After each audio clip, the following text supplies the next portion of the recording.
kita mengenal kalau tempo dulu cuma tahu oh iyo berita-berita orang mau dengar di radio gitu. Tapi sekarang semakin maju, tentunya ada beberapa hal yang mendukung siaran kita khususnya di bidang pemberitaan. Antaranya adalah berita audiovisual. Kalau yang kemarin-kemarin kita mengenal berita lewat radio atau terestrial, Cuma suara kan? iya cuma suara. Tapi untuk sekarang ini kita sudah tampil beda, ya. Seperti yang kita bertiga ini ada di depan sini, bisa Anda lihat, ya. Itu namanya audiovisual. Anda bisa melihat apa yang Anda dengar itu.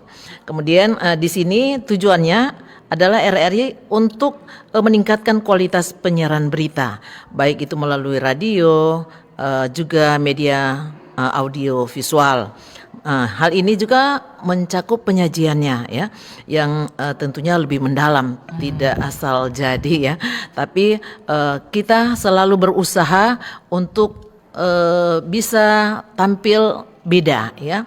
Kalau kemarin kita hanya biasa-biasa saja, tapi sekarang kita berusaha untuk jadi luar biasa.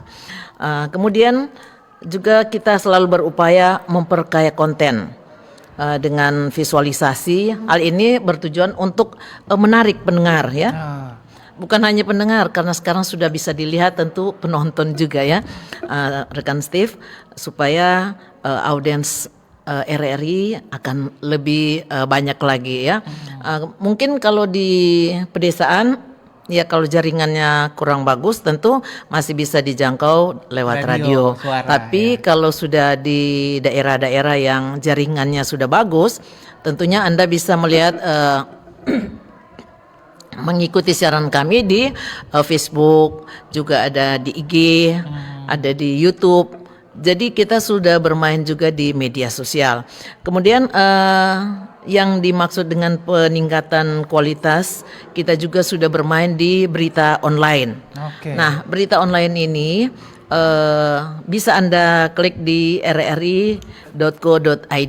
Nah, di situ Anda bisa membaca berita-berita aktual yang ditulis oleh rekan-rekan yang ada di bidang pemberitaan.